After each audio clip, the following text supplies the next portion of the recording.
तो आनंद का सागर है, यहाँ कुछ नहीं। कोई खाने कोई पीने में, सुनने में, देखने में, इसमें कुछ, ये तो उस आनंद का एक मतलब यह है कि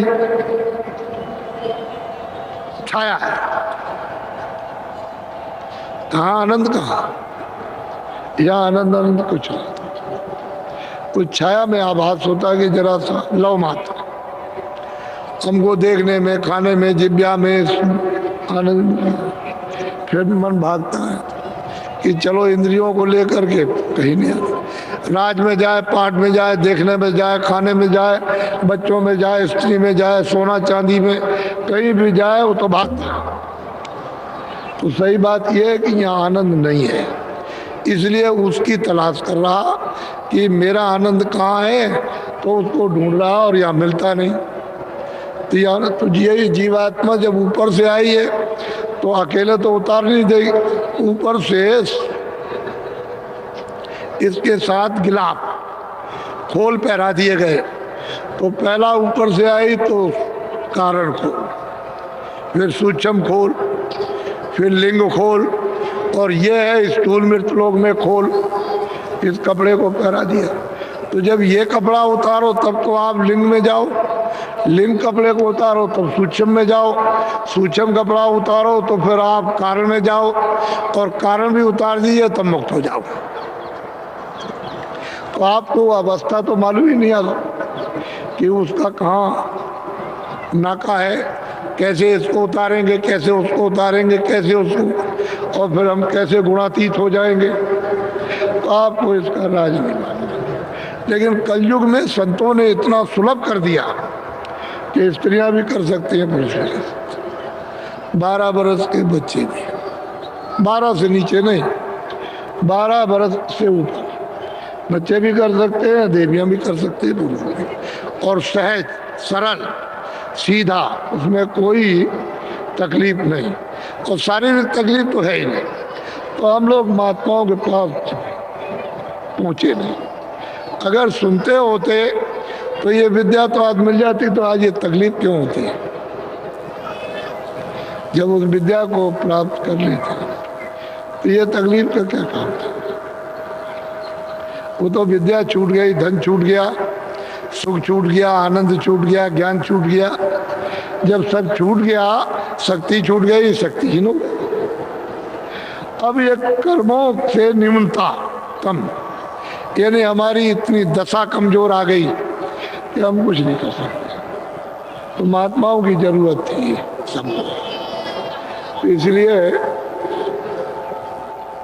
हम कोई ऐसी बात पहले भी नहीं कहा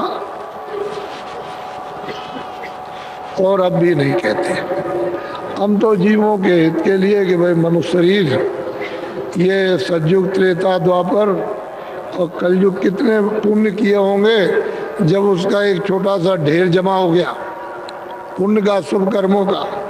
तो मालिक ने ये मौका दे दिया अवसर अमूलक कि देखो भाई, अब की तो अब आपको चाहिए कि मैं अपना भी काम कर लूँ और ये शरीर का भी कर लूँ। शरीर को भी मतलब यह निरोगी रखूँ। तो कपड़े भी देकर रखिए, खाना भी खाइए, दवा भी दीजिए, घी दूध भी खाइए, मना कौन करता। मकान में रहिए, झोपड़ी में रहिए, इसको सुरक्षित रखिए। और ये तो दिन में आप 23 घंटे काम करो, 1 घंटा समय बचा करके अपनी जीवात्मा के लिए भी कुछ धन जमा कर लो, क्योंकि ये सब मेहनत इसके लिए, शरीर के लिए, ये सब शरीर का धन है। तो जीवात्मा के लिए तो आपने कुछ किया नहीं, तो उसके लिए भी वो आत्म धन जमा कर लेते। तो फिर समय पर जब जाने लगते तो वो आपकी रक्षा करता है। फिर आपको गड्ढे में, नरक में, 84 में, पशु में, पंछी में, कीड़ों में नहीं जाने देता है, हिफाजत कर लेता। तो आपने उसके लिए तो कुछ धन कमा कर 1 सेकंड नहीं आपने समय दे करके कमाया। तो सब तो आप ये शरीर के लिए करते रहे, तो शरीर भी तुम्हारा नहीं है, और ये जो है जमा किया वो भी आपका नहीं है। ये भी मिट्टी है, वो भी मिट्टी है। इसमें सूरत है, इसमें जीवात्मा है, चेतन तब तो ये चलता फिरता बोलता देखता, और वो चेतन इसमें से निकाल दिया तो जड़ है, 5 तत्वों का खोल है उन मसालों का, और ये भी वही। तो ये निरस है, निर्जीव, ये तो चलता फिरता नहीं, लेकिन आपने इसको मान रखा कि तो ये पड़ा हुआ है, ये बात खत्म हो गई। ये तो आपका अंतिम धाम है, निश्चित। आपको यहाँ से जाना है, आपके पास कुछ नहीं, कुछ लेकर नहीं तो आए न जाए। आप कुछ भी कहो, कुछ भी करो, पढ़ो लिखो, हिंदी अंग्रेजी उर्दू संस्कृत ये वो, धनी मानी निर्धन, कुछ भी, कोई सामान यहाँ से एक जर्रा भी आप नहीं ले जा सकते। ना हिंदी, ना उर्दू, ना अंग्रेजी, न पढ़ सकते हो, न बोल सकते हो, कुछ नहीं। वो सब यहाँ रखवा लेगा, जान पहचान, सुनना बोलना सब यहाँ रखो, और बस जोर से मारेगा, जोर से धड़ाक से। ये है अंतिम। तो आप कुछ अपने लिए करो, कुछ जीवात्मा के लिए थोड़ा बहुत। तो थोड़ा सा आप तो गंदे हो गए, इसमें तो दो राय नहीं। तो शुद्धि सफाई के लिए किसी का सहारा ले लो।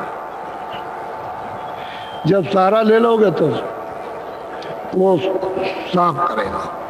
कोई तो भी हो, जैसे कपड़ा धोता है, जैसे डॉक्टर है, उसको फोड़ा हो गया, मवाद हो गया तो चीर फाड़ करके निकाल देता। ऐसे किसी अध्यात्मवादी, किसी वैद्य को, किसी हकीम को और किसी ज्ञानी को साथ, तत्वदर्शी को ले लो तो धीरे से गंदगी को साफ कर देगा। तो मन है, बुद्धि है, चित्त, अंतःकरण, जीवात्मा, तो उसमें क्या करेगा कि हृदय में योग रूपी अग्नि को प्रज्वलित कर देगा। तो जितना भी तुम्हारा सब जमा है मसाला, वो आग लग जाएगी। लेकिन ये कैसे होगा? दीनता में। दीन, हम छोटे हैं, कुछ नहीं। जब दीन हो जाओगे तो दीन दयाल, जो प्रभु है, जो महात्मा है, वो दया कर देंगे। और हम घमंडी रहेंगे, अहंकारी रहेंगे, तो छू करके भी दया नहीं होगी। वो तो जीवात्मा को जब आत्म वेदना होगी और छोटा बन जाएगा तो दया हो जाएगा। तो मन, बुद्धि, चित्त, अंतःकरण बिल्कुल निर्मल, ये ऊपर का आकाश बिल्कुल दमदम करता। जब इस तखत को, इस सिंहासन को शुद्ध और साफ कर लोगे तो मोह बिलो के राम मुस्काई, तो वो परमात्मा इस सिंहासन पर बैठ जाएगा कि स्वच्छ है, तो दिखाई देगा। ऐसे ही दिखाई देता है जैसे आप दिखाई देते। आप तो बहुत गंदे हो, यानी शरीर मतलब है, लेकिन वो तो बिल्कुल प्रकाशमान। वहाँ अंधेरे का नाम नहीं, गंदगी का नाम नहीं। ऐसे और सब महात्माओं ने कलयुग में जिन्होंने प्राप्त किया, उन्होंने बिल्कुल साफ, उन्होंने कोई कहने में कमी नहीं रखी। लेकिन तुम ऐसे अभागे कि धर्म क्षेत्र भूमि पर जन्म लिया, जहाँ ऋषि मुनि, महात्मा, साधु, सन्यासी और योगी और संत आते रहे और वंचित रहे, और अपनी जीवात्मा के लिए कुछ भी नहीं कर सके। ये दुर्भाग्य रहा। तो ये अवसर आपको मिला, ये मिला, और ये सब बुराई को करो बंद। चाहे वो धार्मिक हो, चाहे ब्राह्मण हो, चाहे क्षत्रिय हो, मुसलमान हो, चाहे मुल्ले हो, चाहे पंडित हो, चाहे राजनीतिक हो, कोई भी हो, इसको बंद कर दो। इसमें कुछ भी मनुष्यता नहीं, पागलपन है। कुछ अच्छी बातें भी करो, कुछ अच्छा सोचो भी बुद्धि से, कुछ बुद्धि का भी तो काम करो। ना तुम जबान का काम करते हो, ना कुछ अच्छी चीज देखते हो, ना कानों से सुनते हो, ना बुद्धि से कुछ अच्छा सोचते हो, और मन से भी कोई अच्छा संकल्प नहीं, कुछ अच्छा भी करो। अरे भाई, कीचड़